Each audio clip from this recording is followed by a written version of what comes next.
Hi everyone, Curtis here from Goth Rider Creations, and welcome to the first episode of how to make your own luthiery tools on the cheap. Now today we're going to be making bench cookies, and for this you're going to need one scrap piece of timber, a circular object to draw around, and a pencil to enable you to draw around it. First, draw around the object. Next, get out your hole saw set, select the correct hole saw for the application, attach it to your drill, and drill out the piece of wood.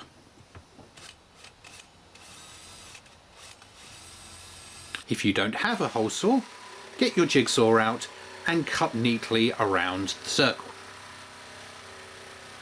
If you don't have a jigsaw, take out your wood saw and cut multiple times as close to the line as possible.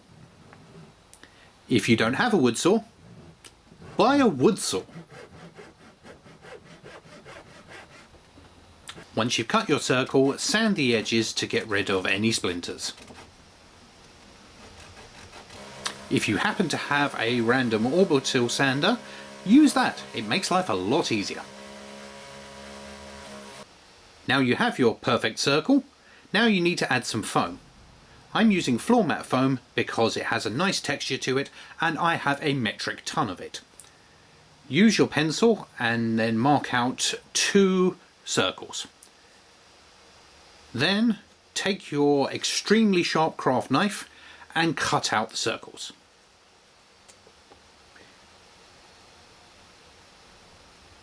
If you don't happen to have a craft knife, use mental telepathy and some video editing software and cut out the circles that way.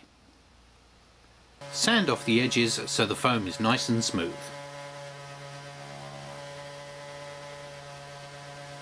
Then take out your contact adhesive and spray 2 light coats, making sure it dries in between.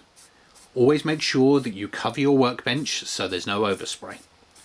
Once it goes tacky, press all of the foam and the wood together until it's well bonded. Next, take out your masking tape and protect all of the foam. Then take out your favourite spray paint and paint 2 heavy coats onto the wooden section.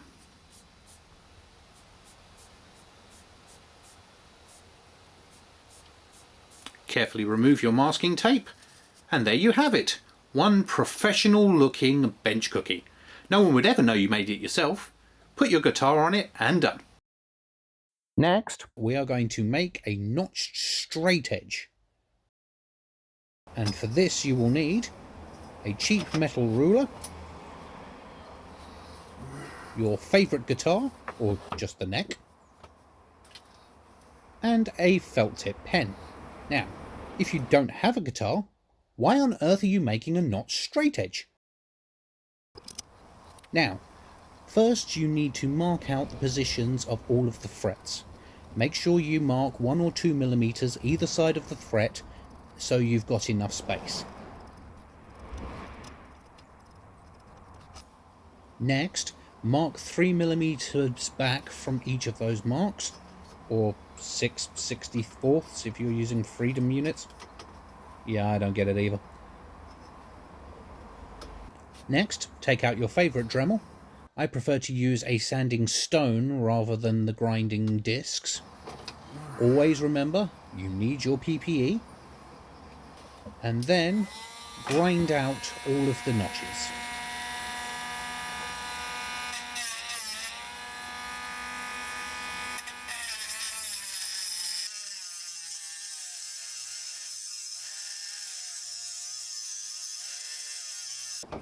If you don't have a Dremel, use your favourite hacksaw and carefully cut either side of the notches.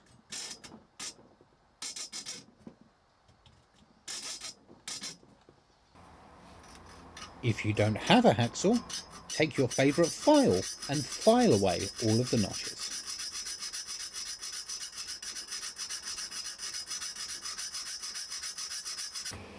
And finally, take some sandpaper and sand both sides so there are no sharp edges. And there you have it, one notched straight edge. Put that on your favourite guitar neck and crank on that truss rod like it owes you money. Or until the next straight. Either way, there you go. Next, a centre finding ruler. Now for this, all you will need is a ruler. Nice and simple. So first, mask off all of the marking lines, leaving only the numbers visible. Next, take a piece of sandpaper and carefully sand away all of the numbers. Unless you realise this is a stainless steel ruler, and this is going to take you 6 years.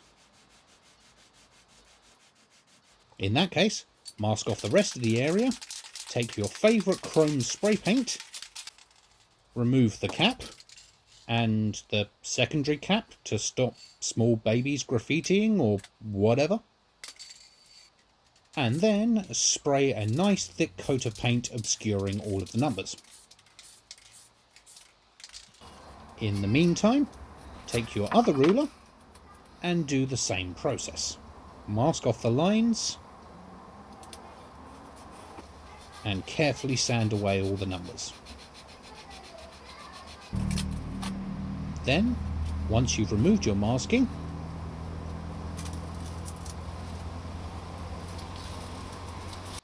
take your sharpest Sharpie and mark on the new numbers, starting with 0 in the centre and the rest of the numbers corresponding moving out from there.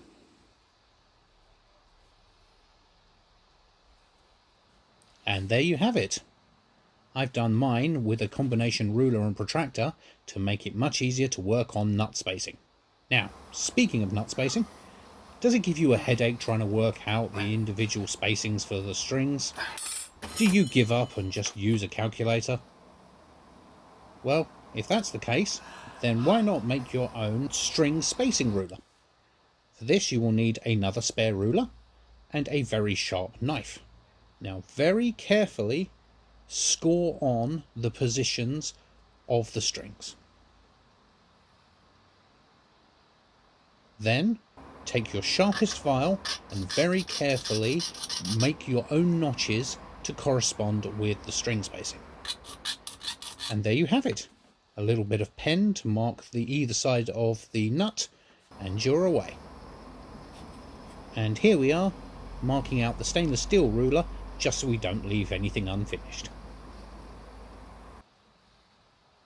And there you have it, your very own centre finding ruler. Next, we are going to be making guitar shielding paint. And for this you will need a sheet of paper and all of the old pencils that you've been saving for a rainy day for some reason, or one of these impressively useless mechanical builder's pencils. So first, take the lead out of that useless thing, get your file, and then grind down the graphite rod into a fine powder.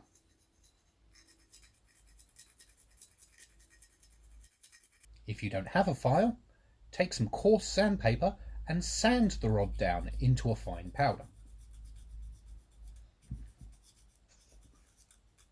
If you have the small pencils that you stole from Argos or the bookies or IKEA or wherever, take your pencil sharpener and then sharpen down until there's not much pencil left. Be careful to remove all of the wood shavings, leaving just the graphite behind. And don't forget to tell your significant other that you actually found a use for them and that you weren't an idiot for stealing them all those years ago. They will be really impressed and will be so proud of you. If you're using the large builder's pencils, then take a sharp knife and carefully whittle away the wood until you can expose the graphite core.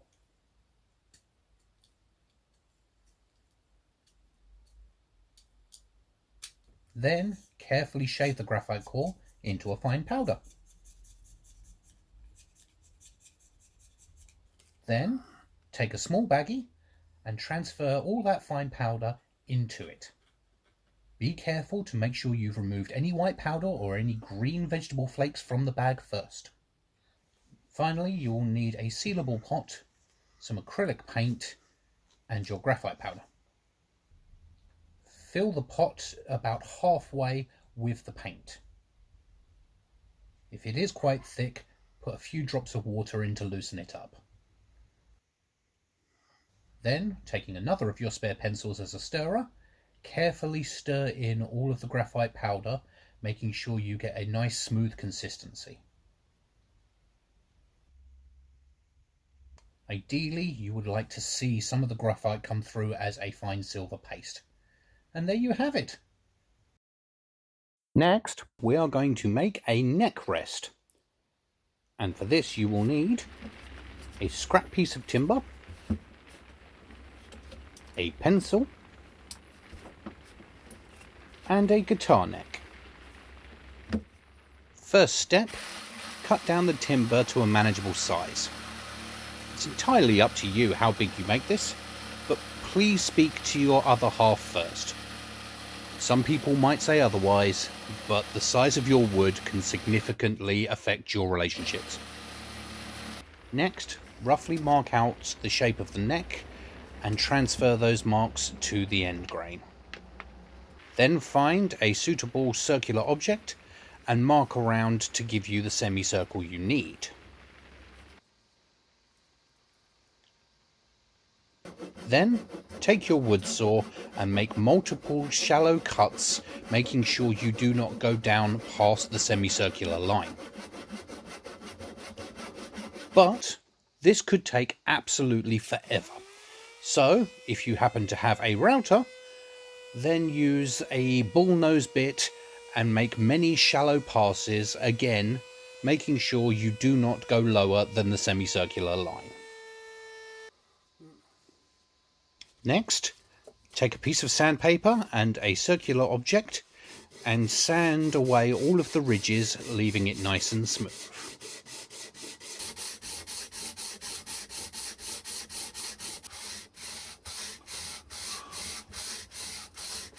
Or, if you ain't got time for that, get yourself a drill mandrel and a sanding drum and use that. Next, you will need your contact adhesive and some pink craft foam. Only pink, no other colour will do. If you want to use another colour, find a different instructional. Once you've cut them to a manageable size, coat both pieces of foam in a very light coating of contact adhesive. And make sure you coat the timber as well. It is advisable to tape up the edges of the timber to make it more manageable. Leave it for a few minutes to go tacky, and then carefully place your foam into the wooden groove.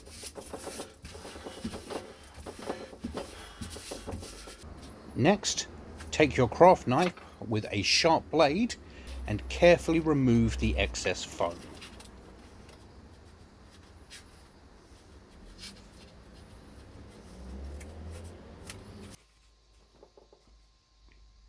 And there you have it, one guitar neck rest.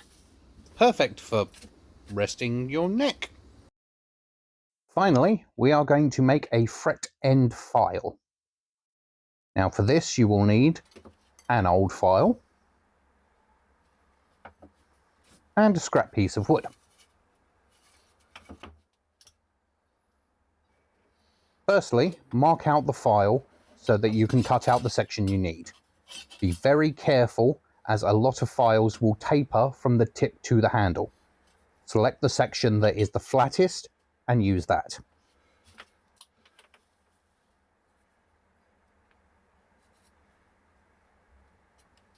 Next, take your hacksaw and basically throw it in the bin.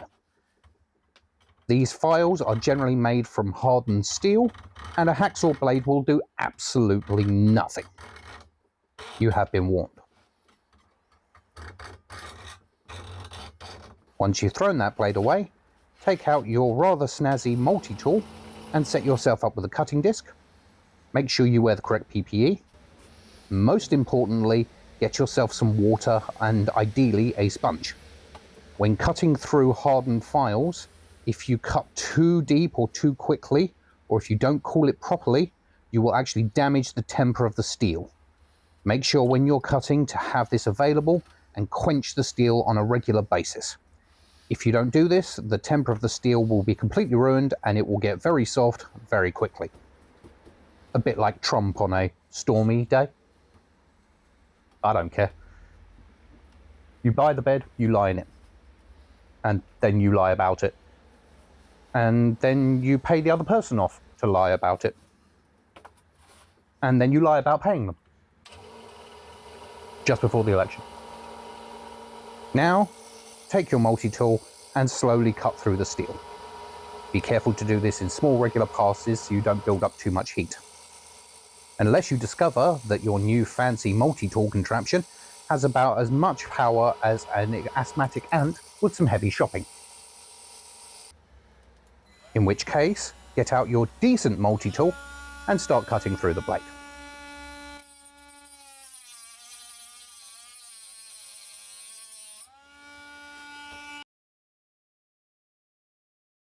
After a while, you will get all the way through, or most of the way through, that you can snap the blade clean. Then, take out your favourite file and file all of the sharp edges from the centre and across.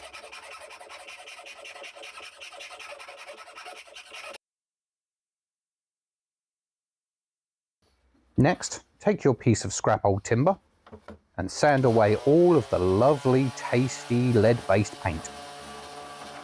And then put on your mask, because you realise it probably is lead-based paint, and it's not very good for you.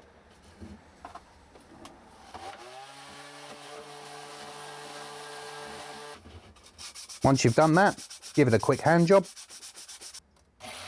and then cut out the section to the same size as the blade. Also, make sure you round off the corners to make it a little bit nicer to hold.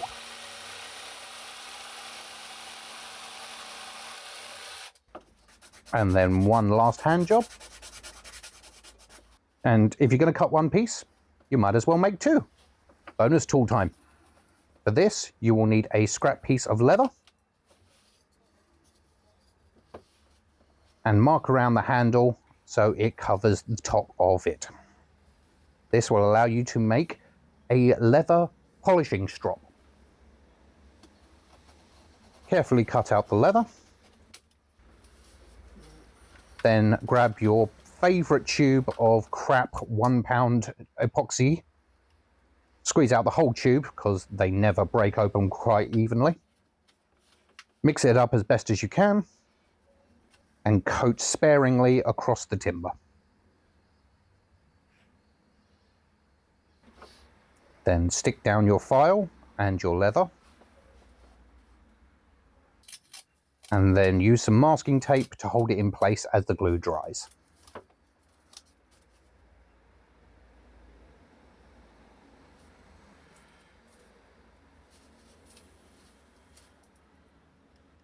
Once you've left it to dry, ideally about 24 hours, then you can remove the masking tape. And there you have it. One fret end file and leather polishing strop. There you have it. Thank you so much for watching. Really appreciate you being here. Please think about liking and subscribing, and I'll see you next time.